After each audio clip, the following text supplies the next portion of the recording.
Hey, good evening. Happy Wednesday, Calvary Central family. Thank you so Day much. 956 of isolation. Yes, it feels like that.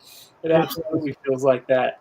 Hey, tonight we're joined by Manny and Chantel Bernal. We're really excited to Hi, guys. spend the evening with them, and also, guys, we're really spending the evening together. So we really want to invite you to participate in the chat. Ask questions that you might have of Manny and Chantel or Pastor John and myself. If you have scripture to share or maybe a cool thing that God's showing you during this time, we'd love to hear it. But it's a time for all of us to kind of sit down together, hang out, and in the meantime, we're gonna get to know Manny and Chantel. So. Manny and Chantel, one thing we've been doing to kind of kick things off is just finding out how you guys came to know Christ, or how he found you, really is the question. What was your journey on to finally surrendering to Jesus Christ? Well, I'll go first. I grew up in a secular home. I was raised as a single mom most of my life with I'll give a shout out to my siblings. I'm the oldest, and then I have a younger sister, Ashley, and my brother Demo, and then Mikey. It all started when I was about 6 years old. Again, it was a very secular home, a lot of drinking, a lot of drugs, a lot of violence, and I remember all that. And a neighbor came over and invited my family to church. And it so happened to be Calvary Central. And as all good parents do, they send the kids. They send the kids first. So me and my cousins would get dropped off at Calvary, and we would go to Sunday school. And rumor has it that we started the sign in and sign out for the children's ministry because of us, because we were getting dropped off. And children's ministry is what changed my family, because we brought home those coloring sheets that you see some of the kids bring home today as fillers. But we brought it home, and my parents were reading it, and they were kind of interested, and it sparked an interest, like, what are they teaching our kids?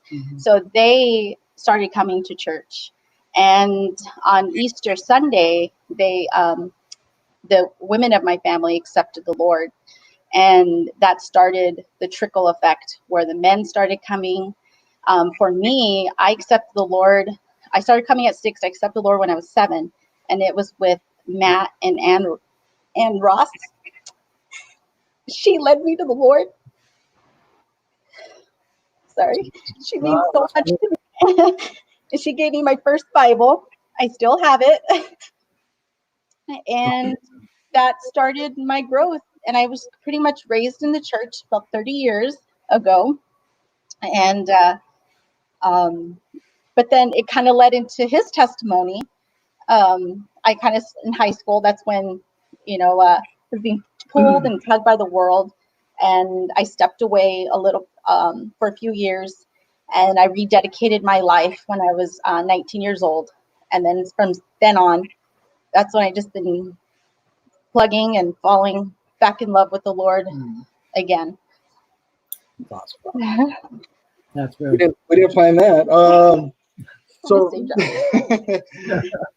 So for me, I grew up in a pretty big family as well. Mom, dad, I had there was a total of 7 of us. I had 3 sisters and a little brother. Hardworking family. My mom was kind of the end all be all.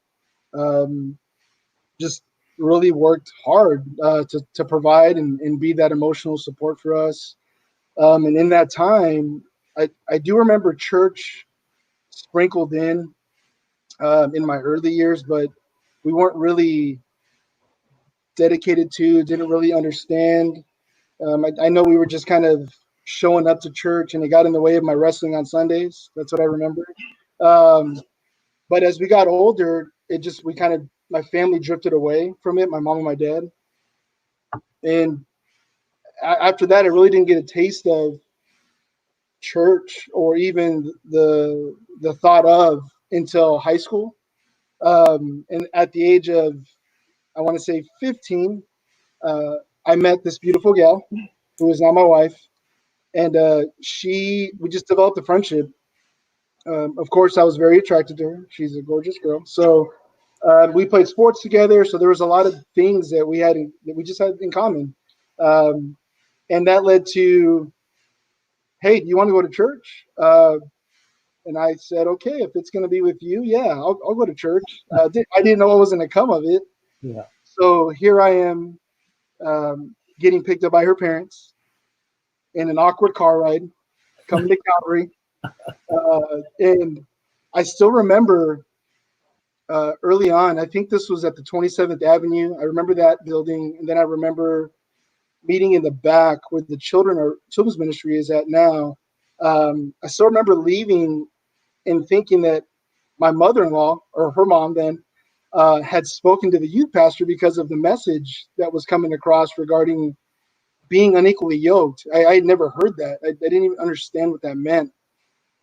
And then I heard the word heathen for the first time from my mother-in-law. So once she got through that, that was the first time I heard worship, true, genuine praise and worship. And I can still remember this was the air I breathe, and your son sang it, Mike Brown. I remember going back home and just being so touched by that. I just had never connected the Lord with music in that way, in acoustic form, but it meant something to me and it touched me. Amazing. So from then on, there was a gap there, and even through high school, I was very much into sports. That's what carried me. That was my comfort. I was always kind of away from home with my friends doing baseball. That's what it was. It kept me safe. It kept me going to school. So that was kind of what I expected. It was just baseball. And it wasn't until I fell into sin and our relationship kind of went in that direction, after high school and in college, that there was something that came out of that sin, and there was decisions that needed to be faced. And it was pretty clear that when she laid out I'm gonna rededicate my life, when she told me that, I still remember it like it was yesterday. I'm gonna rededicate my life. I'm gonna do things right. I'm gonna raise this child in the ways of the Lord. Do you want to follow me? And I sat and I thought about it. I didn't have the desire to not do so, but I just was hearing a lot of other voices to not feel that pressure because of a child. But I said, yeah, I sat on it. I said, let's go. I'm all in. Let's get married.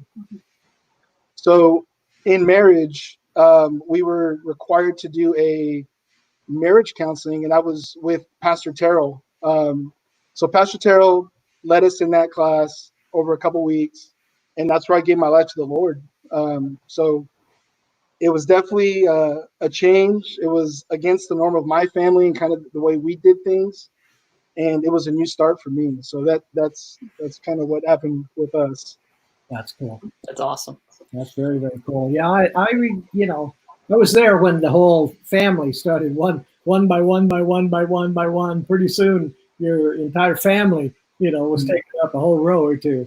I love it when God does that, though, because that's the personal evangelism, the lifestyle evangelism that takes place when someone truly and honestly gets saved, because it becomes very visible to the family and to everybody around them because they're so radically transformed. Pretty cool. We got a kind of an early jump on starting. I think we might have started just a couple minutes early, so there's a lot of people that Chantel missed your testimony. So I just want to remind people that you can go back and watch these interviews again right after we finish. They're uploaded to YouTube and they're uploaded to Facebook. So for those of you that are just joining us, we're sitting down with Manuel and Chantel, spending some time with them. They've been involved in Calvary Central for a very, very long time. And we love them dearly. We appreciate them very, very much. And just wanted to remind you again that tonight's a night that we fellowship as a family. as we talk to Manny and Chantel, if you guys have anything to share, make sure you jump into the comment section and ask questions or share verses or share some cool things that God's teaching you through all of this unique time. So in case you missed Chantel's testimony, we prayed with her to receive Jesus right before we started this broadcast. she's officially born again. No, I'm just kidding, guys. She's known me a long time. Didn't you say 20-some years? 30 years. Woo!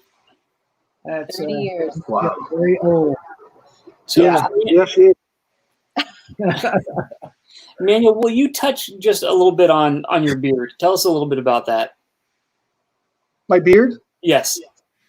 So it's definitely natural. There's some white coming in. I'm just taking it as wisdom, and I'm going with it. Yeah, it's kind of the quarantine beard is what I'm kind of feeling, but it feels good. Awesome. Hey, you guys, when you met, you had shared that you didn't have a relationship with Christ, Manny. How has your relationship, looking back on your team, because you guys were high school sweethearts, looking back to that time, to where you guys are now, how has your relationship with Christ changed? And in turn, how has your guys' relationship changed over those many years? I think early on it was our relationship anyway. That's where I learned, lust over love. I was saying I love you and I love you, and but it come to find out it wasn't true love. I did adore her and I did like her, of course, but it wasn't until that marriage happened, and I started learning submission, loving my wife first, respecting her. Those are the things that I started figuring out, even though submission was hard, definitely early on. And it still is a little bit, but it's things that I'm just learning through the Lord and in submission to Him. My walk, even in that time, I was on a spiritual high. I know I remember that when I accepted the Lord, and that was 2003. I was just kind of gun ho. I felt like I could just change people instantly. That I had, okay, I'm saved, I'm good. Jesus loves me, He died for me. Okay, so I need to go tell my family. And going through some of the situations that I did with my own family, and that didn't work. So it was devastating to me early on. And the Lord really showed me that that's my job. You do the planning. They'll hear my words. I promise you that. But just lift them up in prayer to me, and I'll take care of them. So over time, it's just trying to live that life of not perfection, which I struggled with for a long time, but that life of submission and knowing that my hope is in the Lord. So even now, our marriage is perfect. Not it's not perfect. That's okay. None of them are. Okay. I just wanted to be company. But we both love the Lord, and that's changed big time. We're on the same page.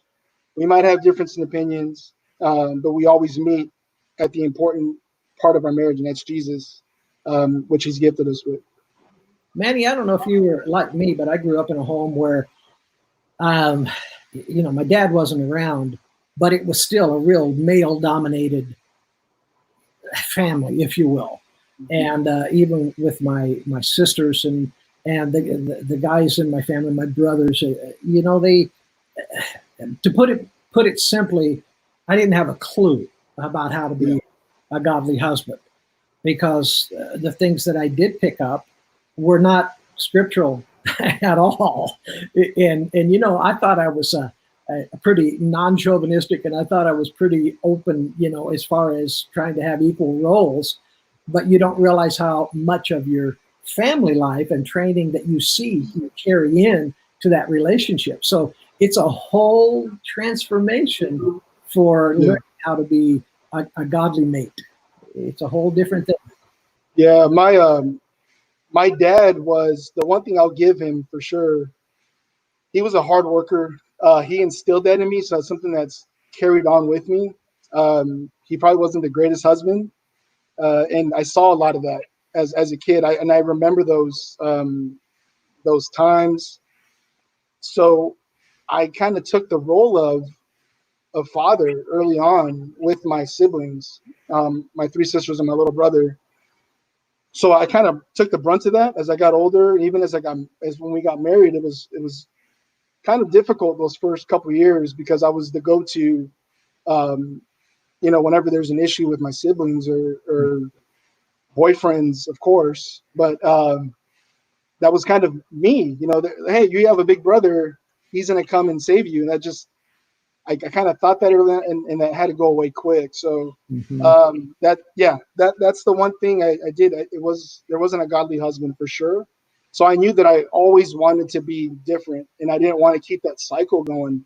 And I promised that I was going to love my wife, I was going to be there for my kids, and that family was going to be important to them. Yeah. Very cool. And to be honest, Manuel, that is something that's been evident in your life. And I know that you're not only an example to a lot of the men within our church body and the young men, you're an example to me also in the way that you love your family. So that shines through. And I've watched you take a turn. I mean, I've watched you from kind of just moseying along a little bit till all of a sudden, it hit and you stood up. You came alive in the Lord. So I can verify that too. Hey, there's a rumor out there that you guys were voted cutest couple in high school. Is that true? Oh, wow. What's this? What is that? I see hair. I see. So I still have that to my pocket. I think mine's all been washed out. Yeah, I was a fill-in. Her other boyfriend wasn't around, so I just filled in that day. It just, yeah. Gosh. So we kind of talked about your early experiences with the church and how your relationship with Christ has matured over the years. Will you tell us a little bit about your family? Yes. Well, we have 4 kids. Some of you see them running around. Ellie is our oldest. She's 16. Bella, she's our Isabella. She's 11. And Lola, she's 8. And Manny, who's 6. So we make up half the children's ministry. So Pastor Dan, the other half? Yeah, with the questions and novels. 50-50 now. Yeah, those are our kids. And then both of our big families, and half of my family goes to church, the Creo family, the Perez family. So, and it just keeps growing. Lola says she's yeah, she's 9. I didn't mess up. So, sorry, Lola. So Yesenia is actually one of my siblings that attends our church. I've had a couple of my other siblings over the years. My mom, I've had a grandfather come through and called Calvary home before he was called to the Lord. So Calvary's been home to a lot of my family as well. So it's been a blessing. Well, you're certainly a part of our family. Yeah. Amen. Pastor John, you have anything you want to what led you guys to Calvary Central? Now, I know you mentioned a little bit of this, Chantel, at the beginning, but if you could maybe recite that beginning of how you came, and I think it would be good for those who tuned in a little bit later. Okay. Well, we were at home, and a neighbor came over to my grandma's house and asked if we wanted to go to church. And at the time, it was the Calvary Church on Central. I think it was on Central. And of course, I said earlier, as all good parents do, they send the kids in first. So us kids were getting dropped off on Sunday by ourselves, me and my cousins. And we started going, and we brought home the children's ministry coloring sheets, and my family, that's what they got interested in, and that's how they started coming, because they were curious on what they were teaching us. And that kept us there. It was family. Everyone was so loving. Instantly, I just remember feeling the love from my Sunday school teachers. We just got plugged in right away. I remember going to Bible studies, Pastor Rod's house, and I remember the picnics, and it was just a family and sound Bible teaching. And that's what's kept us there. And the family just kept growing and growing, and it continues to keep us there. It's just like I said, it's just family. Yeah. And Manny, you followed a cute girl there. I did. The Lord blessed me early. Yeah, she's awesome. She's awesome. How long have you guys been individually coming to Calvary Central? I think for me, it's been since,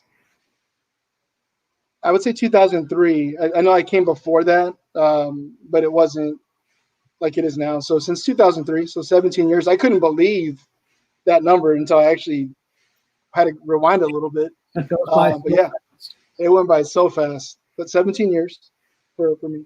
I've been going since I was 6, so 30 years. Wow. Yeah, it goes by fast. I remember you as a very young little girl. Yeah. What are your professions? What do you guys do to put bread on the table? Manny, I've seen you on the street corner a couple times.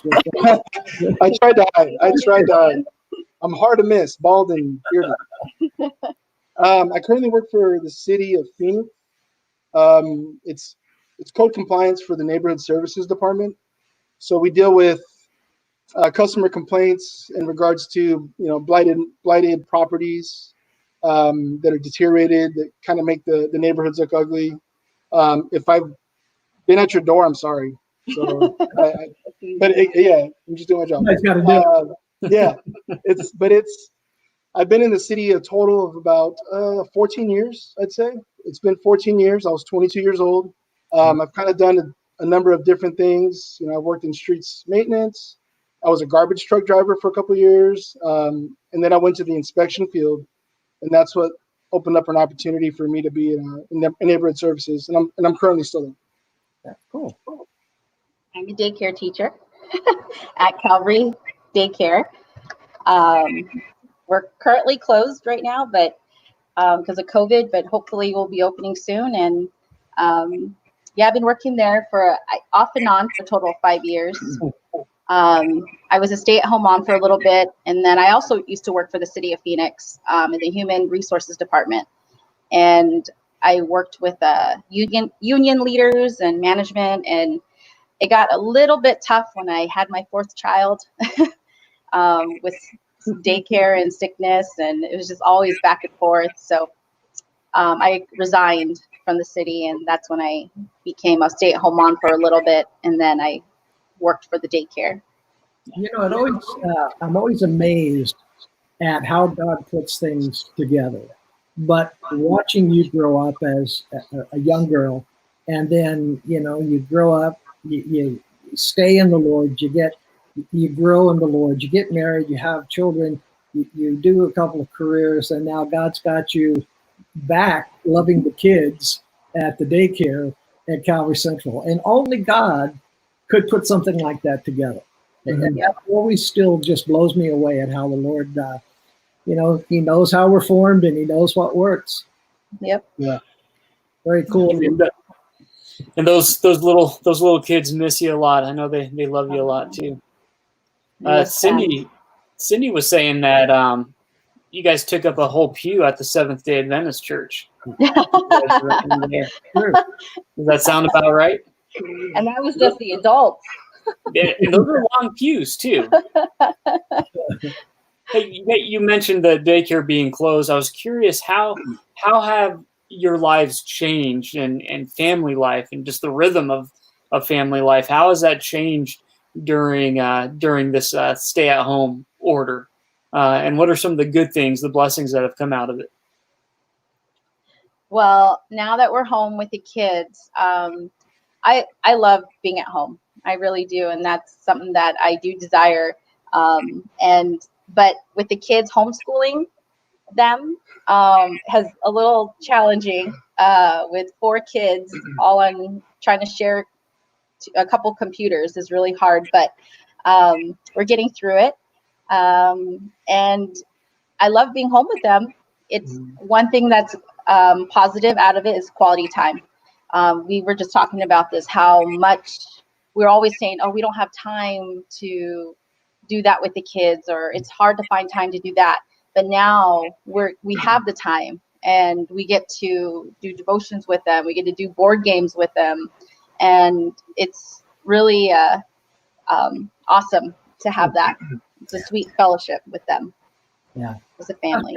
I was going to ask Pastor Dan how his life has changed. Well, we're a full house right now. We're a multi-generational home. We're building a home. It's in the process of hopefully being finished by July. But in the meantime, we're getting to know each other really, really well.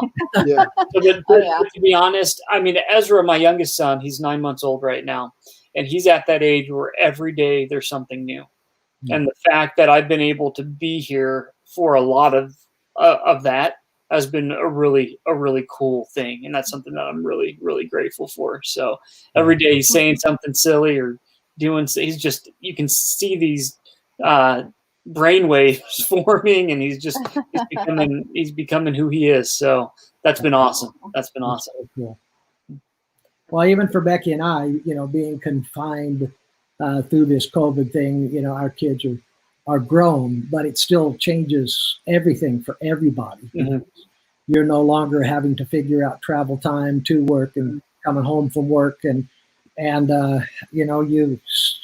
we don't have kids, so we can sleep a little later than we normally would, and trying to get used to the days. You can ask Pastor Dan. There's been 2 or 3 times I've said, hey, what are we going to do tonight? Or, let's get together and figure out what we're going to do tonight. It was only Tuesday.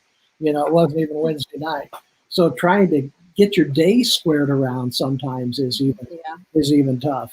And, just looking forward to, we were talking earlier before broadcast, just looking forward to going for a ride, be able to just get out and get some fresh air. So it's definitely changed a lot of things for a lot of people. And I know that for the folks that, they've either been let go from their jobs or, things it's tough. It's tough for them.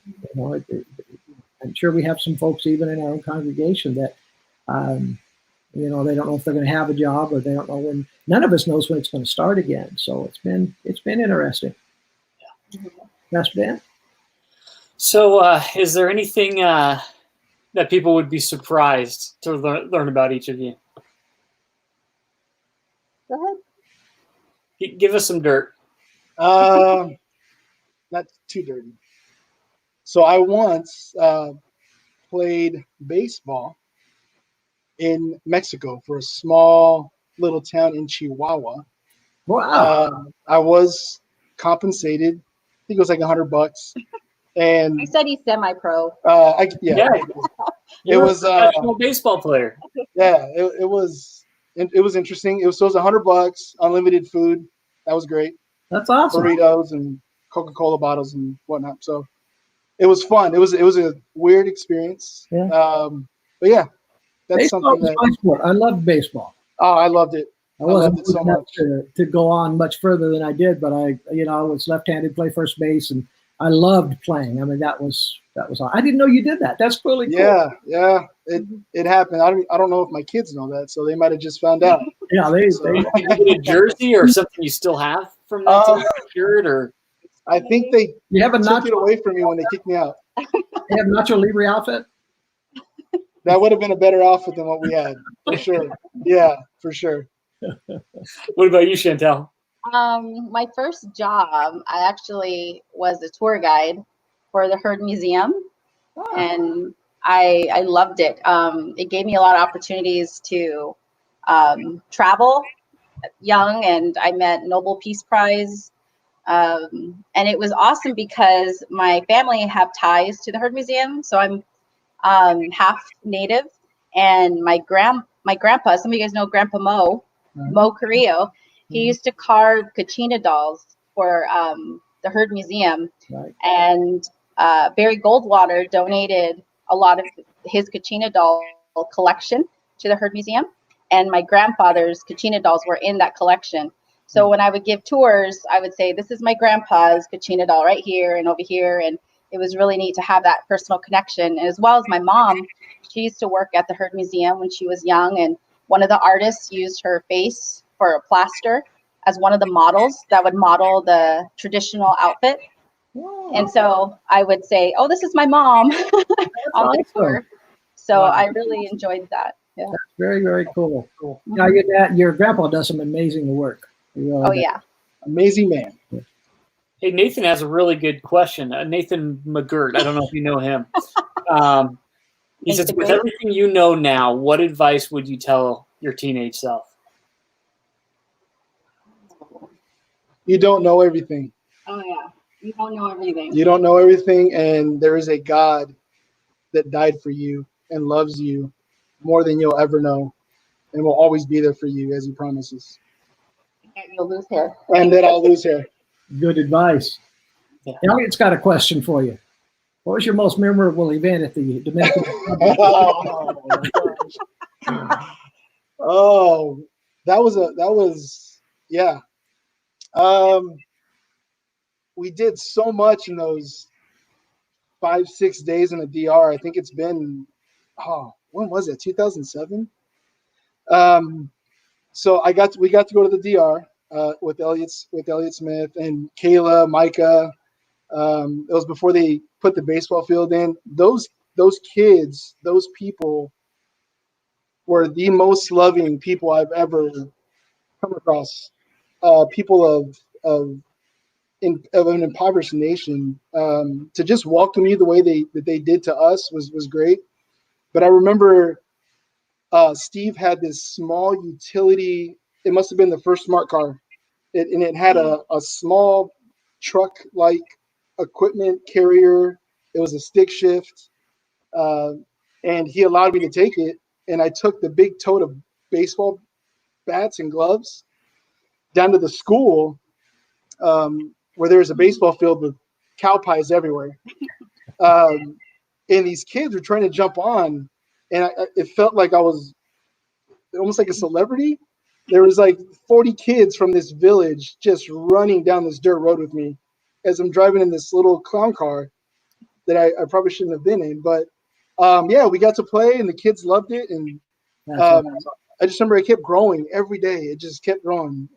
But yeah, thanks, Elliot. That was great. It was fun. Awesome. Isn't it funny that sometimes the most impoverished people can be the most generous? Yeah. I'm not saying that people who have money are not generous, but one of the things that I remember from some of our trips down to Mexico early on in the ministry was that the folks, even if they only had, beans and rice or whatever it was, and in limited supply, they would do without the meal in order to feed you, so that you could have a meal. Just extremely giving and loving folks. Amazing. Pastor Dan? Yeah, you guys have, again, been at Central for a long time, and I'm sure you've been involved in a lot of different ministries. What are some of those ministries, and what ministries are you guys involved in now?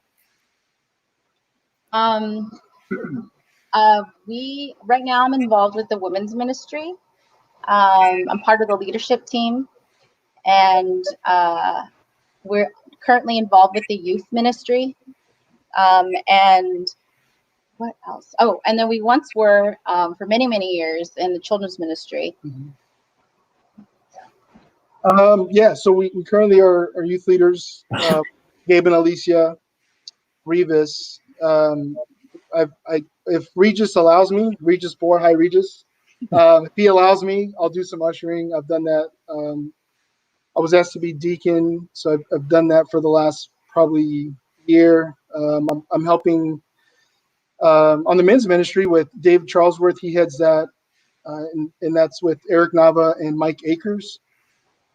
So we've kind of had our hands in a lot of different things, and really enjoyed ourselves. Anything that's been open to us, and being able to drag our little army of kids with us. So it's been fun.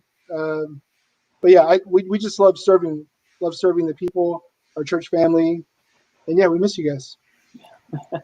What would you what would you share with someone who, you have a large family? You know, a lot of times people think that they can't get involved because their family's so big, it demands so much of their time. How have you struck a balance with serving your family, being there for your family, but also incorporating them into ministry?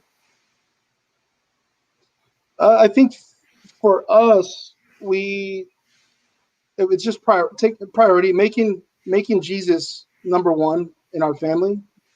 It was easy for us to get kind of pulled by, the kids' activities, and just trying to stay focused on, we have to be at church, even though Wednesdays are tough. It's a work week, and trying to serve and be there. It's always there. Serving is there. The Lord wants us to serve, and it's just that busyness that we kind of self-inflict on we put on ourselves, but just trying to eliminate a lot of that, and just being surprised how much time you'll have to be involved in the children's ministry when they need someone to just step in for a day or for a week, or when we just need somebody to usher. There's always something.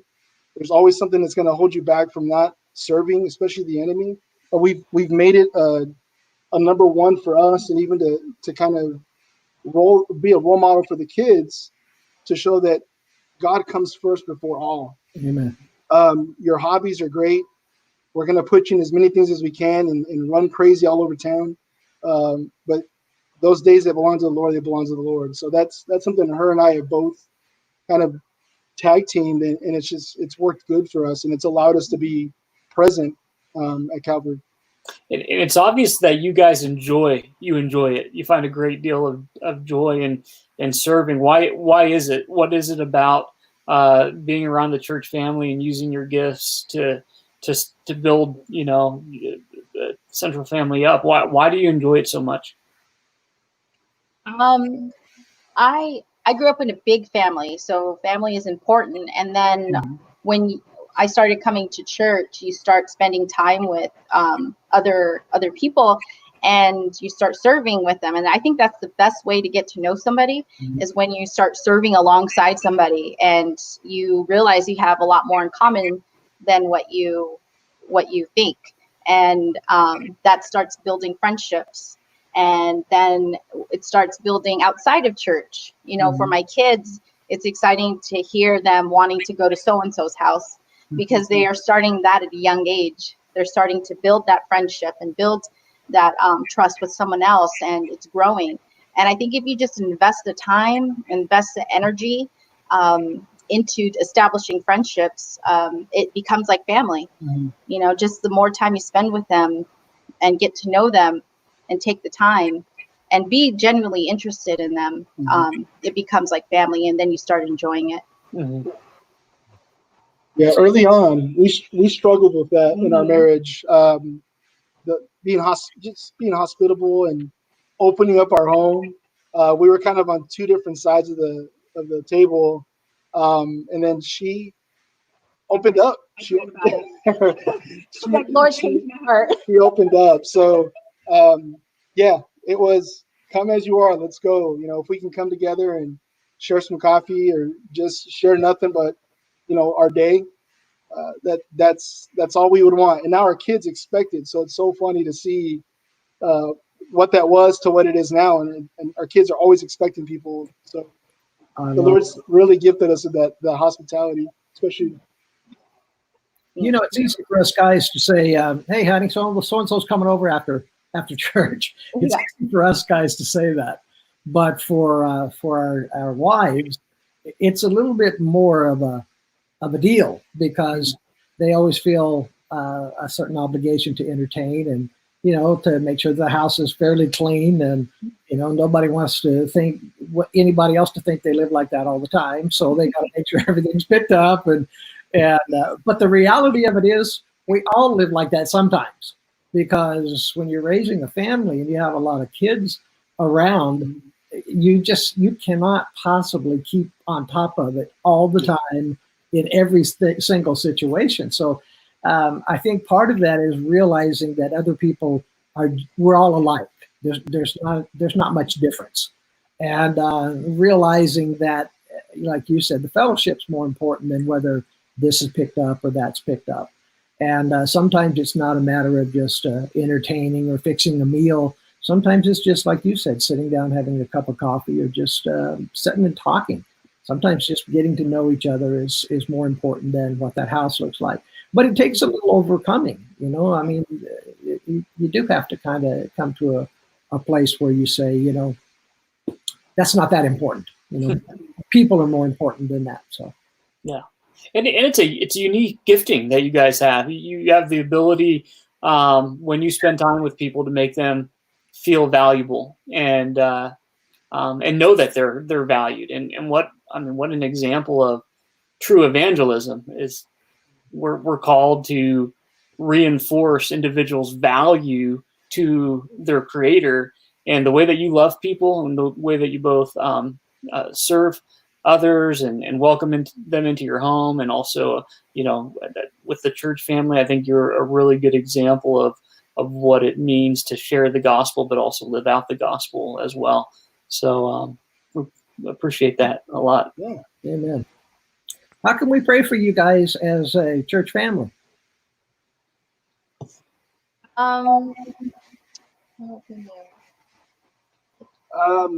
For her sanity with all the kids. Yeah. You got a couple gray hairs coming through. A couple. We've been fairly healthy. Little Manny had his appendix removed a couple weeks back. I heard about that. So yeah, That was a little scary. That was pretty scary. We just the up and down fevers, and then it kind of ended with the stomach pain. Wow. But because of the lack of people that have shown up to these hospitals, the children's hospital was empty. He was able to get in, get his surgery, and be home all within the same day. But now he's bouncing off the walls again, so we got to slow him down. Did you guys wonder if it was COVID? Did you wonder if it? Oh yeah. Yeah, we went there. Yeah, we went there because the fevers weren't going away, and even the medical staff. You have to at least consider that, don't you? Yeah. Yeah, the medical staff were kind of like, I don't know, like, but they concluded that it was an appendix and issue. Wow. So scary stuff, especially the little one. You know, you feel so helpless with a little one, because if you could take it from them and feel it yourself, you would do it in an instant as a parent, but you can't. Yeah. And there's so much that, you know, you see them hurting, and you just wish you could take that pain away, and all you can do is just try to be there for them. Mm-hmm. It's really, in some cases, it's a very heartbreaking setting, and you know, we give it to the Lord, but we still love them. Yeah. I think one thing you could pray for us is patience. I mean, everyone's going through it, you know, patience with our little ones as we're trying to get through schooling and trying to get stuff done around the house still, and dinner done. I feel like I'm cooking 50,000 times a week. And just patience for us. Yeah, patience, joy, to not fall into the fear of kind of what's being put out there, and keeping our eyes on him. Mm-hmm. You know, Lisa had a really good question. She says, with how involved you both are with the church family, what is one thing that you both have been really intentional about doing to keep your relationship with each other strong? With this time, we actually have time to do Bible study together. Mm-hmm. We've been reading Psalms at night over coffee, which is awesome. Before that, we were actually coming together usually at night when the kids are all settled in bed, and we discuss what we read during our own personal time with the Lord, how the Lord spoke to us, or what something that's interesting or a fact we read in the Bible.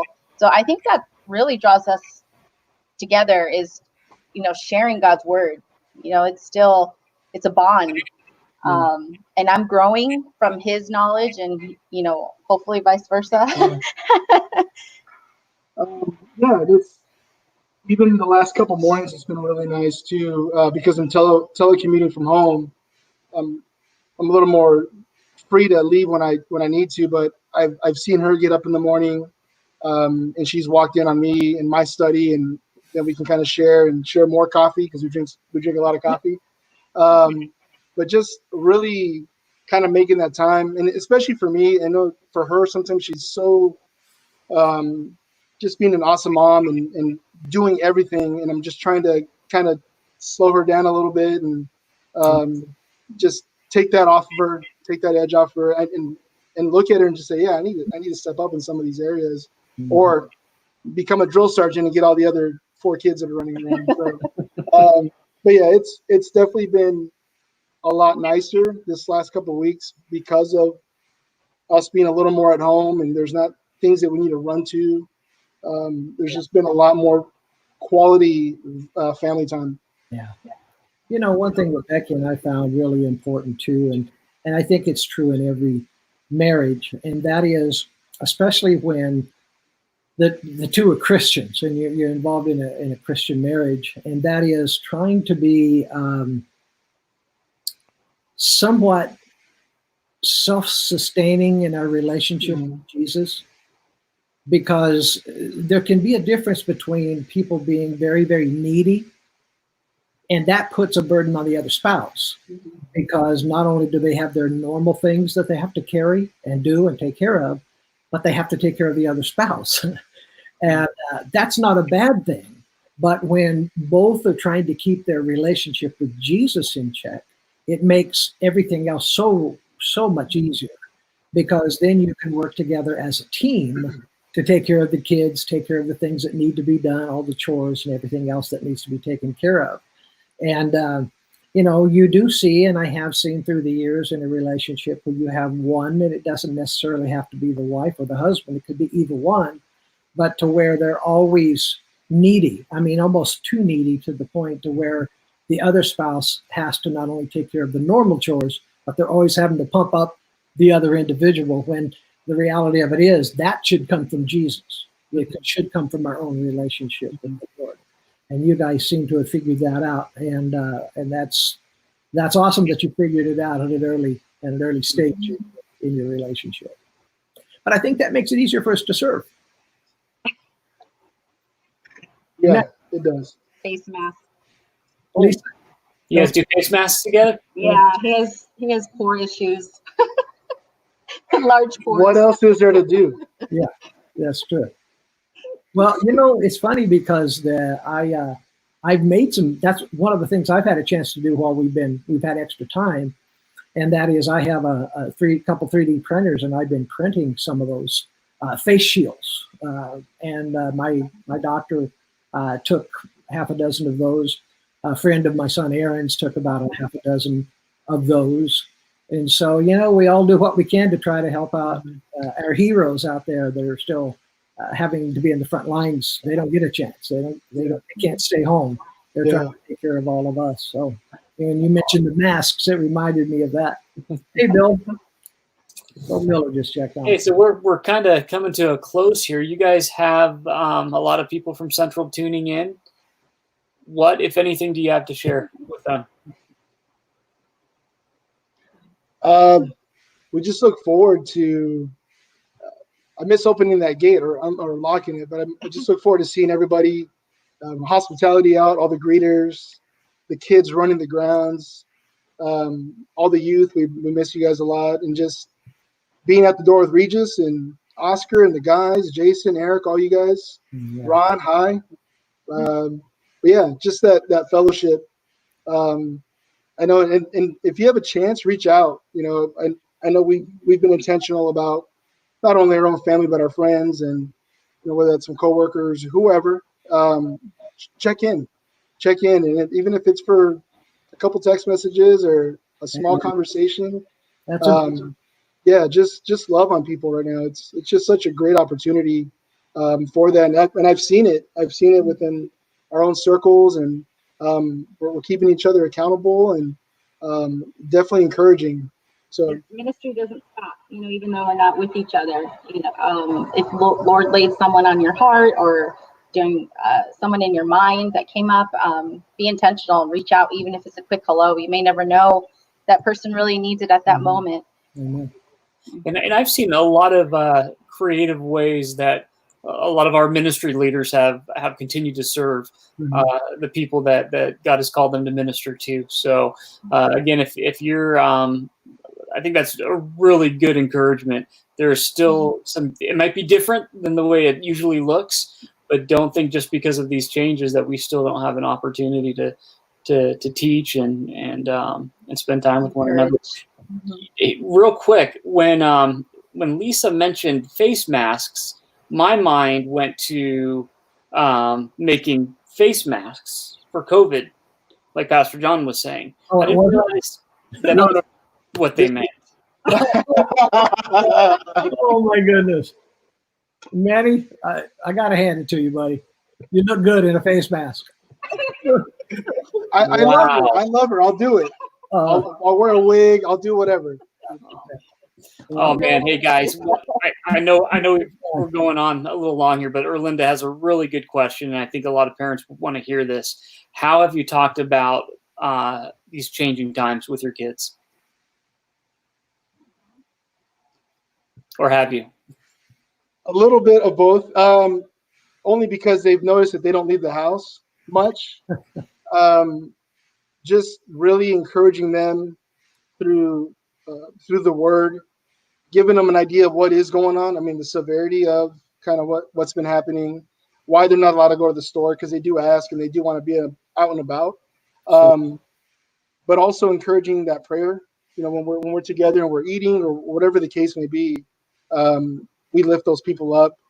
I know we have family that's in the medical field, so it's definitely close to home. So they're definitely aware, but just encouraging them through the Lord is kind of what we fall back on. It's just reminding them it's kind of a surprise to the Lord. You know, it's the Lord knew what was going to happen, and He's in total control. And just to encourage the kids, and if any fear, and we pray if they feel that, and just to encourage them.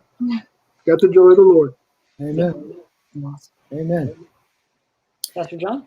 Well, I just wanted to say too, while you guys are still on, I don't know if you get the little count number on your side, but I think this evening we hit something like 60 folks that were tuned in. That's 60 households.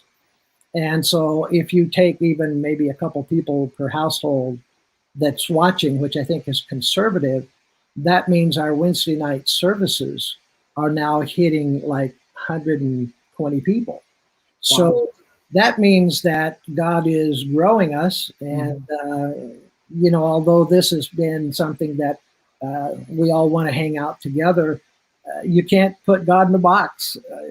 You can't stop the ministry of the Lord. So good things continue to happen even in the middle of all of this. And I mention that because I want to encourage folks. There's a lot of folks I know that are obviously tuned in that are not participating or showing up, you know, on the chats. And I want to encourage the entire congregation, just join in, you know, and chat with us, and we'll post up as many as we can. And it just helps us to show that solidarity, if you will, as a church and as a fellowship. So, and again, encourage everybody to pass that link along to someone else, because there may be people who would never come to church, and they'll log in the comfort of their own home. So thank you guys so much for being here with us. We really, really enjoyed talking to you. I've known you guys quite a while. I know Pastor Dan's known you, so we've got a little bit of background with you. But there's a lot of folks, when you're serving, you don't get a chance to see, because you're behind the scenes taking care of the church and making sure that everything is taken care of. So we love you guys and appreciate you. Great. Thank you, guys. Thank you. Yeah, thanks. All right. Have a good night. You too.